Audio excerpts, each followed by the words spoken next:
नमस्कार। प्रादेशिक समाचार के साथ मैं पूनम किरकेट्टा। पहले मुख्य समाचार। प्रधानमंत्री नरेंद्र मोदी ने इंदौर में प्रवासी भारतीय दिवस सम्मेलन का किया उद्घाटन। डाक टिकट सुरक्षित जाएं, प्रशिक्षित जाएं किया जारी। कहा, वसुधैव कुटुंबकम है भारत की सभ्यता। मुख्यमंत्री हेमंत सोरेन का धनबाद दौरा, पासिंग आउट परेड में होंगे शामिल। शिक्षा मंत्री जगन्नाथ महतो ने कहा, नियोजन नीति को लेकर सुप्रीम कोर्ट जा सकती है सरकार। शिक्षा में गुणात्मक सुधार के लिए उठाए जा रहे हैं कई कदम। और सूक्ष्म लघु तथा मध्यम उद्यम मंत्रालय द्वारा आज रांची में निर्यात संवर्धन और जेम पोर्टल पर 2 दिवसीय संगोष्ठी, व्यापार के विकास का मिलेगा अवसर। और अब समाचार विस्तार से। प्रधानमंत्री नरेंद्र मोदी आज मध्य प्रदेश के इंदौर में प्रवासी भारतीय दिवस सम्मेलन का औपचारिक उद्घाटन किया। उद्घाटन समारोह में गयाना के राष्ट्रपति मोहम्मद इरफान अली मुख्य अतिथि और सूरीनाम के राष्ट्रपति चंद्रिका प्रसाद संतोखी विशेष अतिथि के रूप में शामिल हुए। श्री मोदी एक विशेष डाक टिकट सुरक्षित जाएं, प्रशिक्षित जाएं ने भी जारी किया। प्रधानमंत्री ने कहा कि हमारे लिए पूरा संसार स्वदेश है। उन्होंने कहा कि वसुधैव कुटुंबकम ही भारत की भावना है। हमारे लिए पूरा संसार ही हमारा स्वदेश है। मनुष्य मात्र ही हमारा बंधु बांधव है। इसी वैचारिक बुनियाद पर हमारे पूर्वजों ने भारत के सांस्कृतिक विस्तार को आकार दिया था। हम दुनिया के अलग अलग कोनों में गए, व्यावसायिक संबंध कैसे साझी समृद्धि के रास्ते खोल सकती हैं, भारत ने और भारतीयों ने करके दिखाया। अपने करोड़ों प्रवासी भारतीयों को जब हम ग्लोबल मैप पर देखते हैं तो कई तस्वीरें एक साथ उभरती हैं। दुनिया के इतने अलग अलग देशों में जब भारत के लोग एक कॉमन फैक्टर की तरह दिखते हैं तो वसुधैव कुटुंबकम की भावना उसके साक्षात दर्शन होते हैं।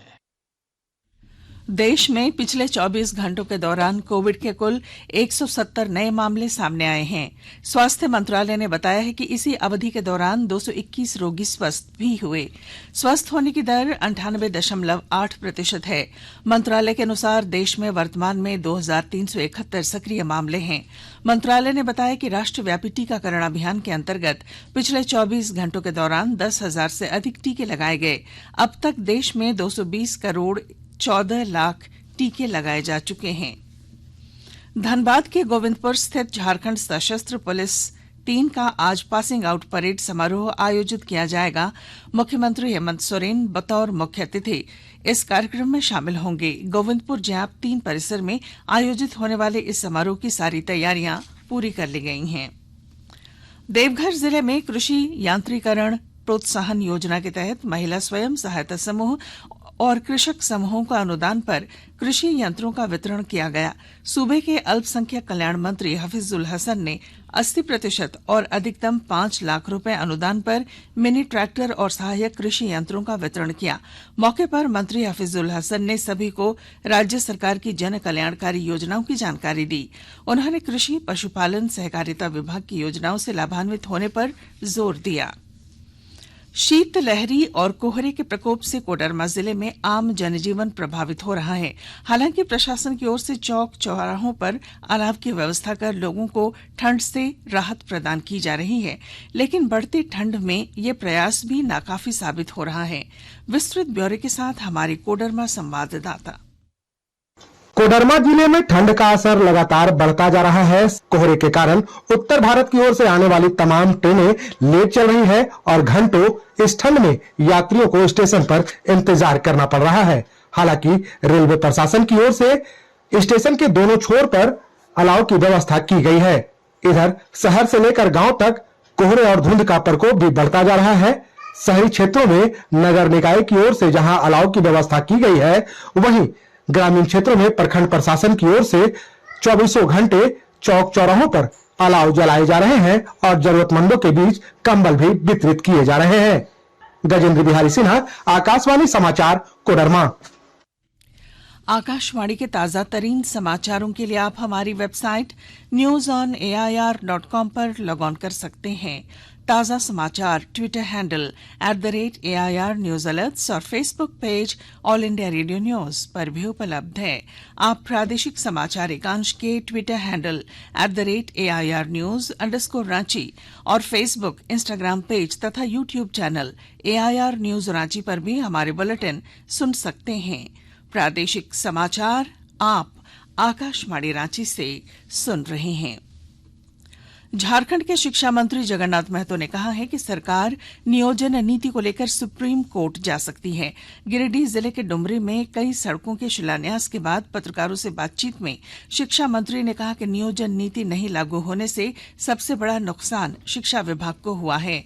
झारखंड के 35,000 स्कूलों में 50,000 शिक्षकों के पद खाली हैं। उन्होंने कहा कि राज्य सरकार शिक्षा में गुणात्मक सुधार के लिए कई कदम उठा रही है। नियोजन नीति में सबसे बड़ा नुकसान शिक्षा विभाग का हुआ। आज तक अलग राज्य के बाद, चाहे एकीकृत बिहार हो चाहे अलग राज्य की बात, आज तक झारखंड को कोई देखा नहीं था कि कितना टीचर है, कितना स्कूल है, कितना पढ़ाई हो रहा है। हमने समीक्षा किया, 35,000 कुछ स्कूल है झारखंड में और उसमें 50,000 से बेसी टीचर का खाली है।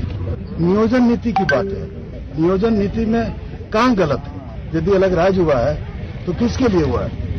झारखंड के लिए किसके लिए हुआ है? अब कोर्ट का फैसला माननीय उच्च न्यायालय का मान्य है, हम लोग सुप्रीम कोर्ट भी जा सकते हैं। दुमका सहित संताल परगना के सभी 6 जिलों में माध्यमिक और उच्चतर माध्यमिक विद्यालयों में प्रधानाध्यापकों के रिक्त पदों से संबंधित पूरी रिपोर्ट विभाग को भेज दी गई है। ये जानकारी संताल परगना की क्षेत्रीय शिक्षा उप निदेशक रजनी कुमारी ने दी। जल्द ही विभागीय स्तर से रिक्त पदों पर बहाली की उम्मीद है। सूक्ष्म लघु तथा मध्यम उद्यम मंत्रालय द्वारा आज रांची में निर्यात संवर्धन और जेम पोर्टल पर 2 दिवसीय संगोष्ठी का आयोजन किया जा रहा है।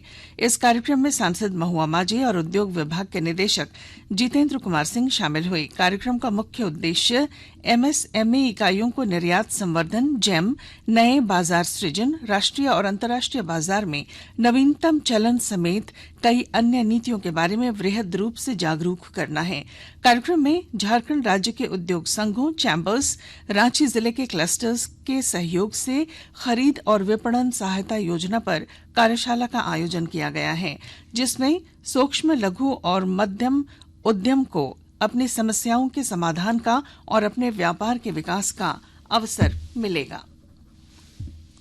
गोड्डा जिले में पुलिस ने पिछले महीने मेहरमा थाना क्षेत्र में लूट की घटना का खुलासा किया है।